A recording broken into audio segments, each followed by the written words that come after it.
Yeah, just a quick review of the Galvaran knee brace. So this brace is specifically made for people that have knee pain or having some type of knee problem. And the idea here is that you put the brace on and it supports the joint, supports the surrounding soft tissues around the knee, and it resists motion, kind of restricts it. So that way your knee has a chance to rest, recover, and it doesn't get so stressed out as you're doing things. So a few points about this particular brace. It does have a lot of mesh on it. It's made of a mesh weave, which I think is really important because if you wear this thing all the time, especially like in the summer months, your knee's going to get kind of sweaty, and then after a while, the brace material picks up sweat and then starts to stink, and you got to washing it. So it's really important, I think, just to start out with a highly breathable fabric. So I think the mesh is a great idea. The other thing I like to bring out about this particular brace, it has these metal springs on each side.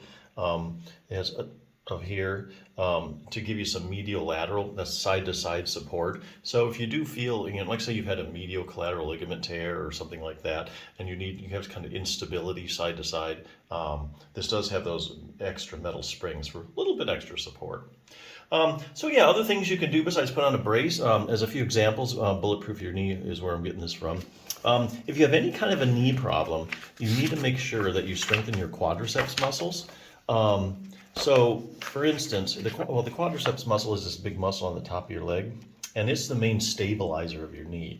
And they're finding that when people have just about any kind of knee problem, it takes its toll on the quads. Either it's not as strong as it should be when they do strength testing, or when they look at it's smaller than normal. If they look at CT scans, they look at the cross-sectional area on CT scans, they find it's maybe smaller than it's supposed to be. As a matter of fact, this whole chapter is just dedicated to different knee problems and showing you that if you have this knee problem, you probably have a problem with your quad. So knee swelling in the quadriceps, which is kind of interesting. Another study demonstrates that even if you have as little as 20 milliliters of fluid in your knee, which is just over a tablespoon, it's enough to decrease the strength of your quadriceps muscle. So that means less knee stability. Knee injuries in the quadriceps, you have things like fractures, you might have a problem with your quadriceps, ligament problems. A lot of literature on this stuff, ACL, anterior cruciate ligament, if you've had a tear or complete rupture, posterior cruciate ligament, you probably have weakness in your quadriceps muscle. Medial collateral ligament, having knee pain is enough to decrease the strength in your quads.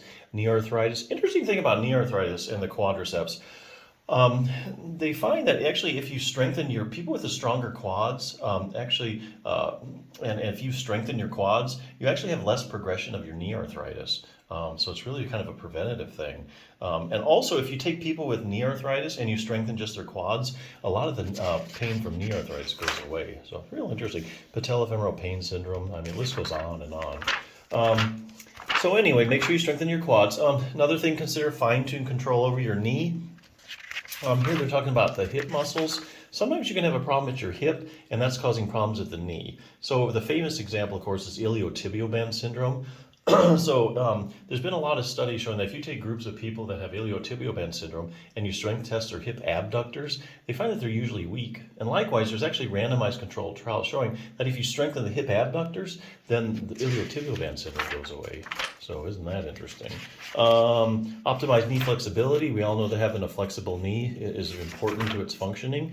You might think that your knee just bends and straightens, but it does a little more than that. About the last 15 degrees of extension or straightening your leg, it actually rotates laterally about 15 degrees. Here's a little test to see if you have that accessory motion, which you need for full function. Let's see, what else we got here? What else can you, increasing dynamic knee stability. That's something else. Here they're talking about proprioception. So right now, if I turned off the lights, you would probably be able to tell me whether your knee was bent or straight, okay? And that's because of the proprioceptions. You normally should be able to tell that. Proprioceptors are your little joint receptors and even in the soft tissue, and they tell you at all times where your knee is in position-wise. But they're finding that when people have knee problems or knee pain, it isn't really what it's supposed to be compared to say the other one. So that's something else you can actually improve with exercise. But yeah, nothing's as quick as putting on a brace. I like this one, very breathable. So yeah, check it out.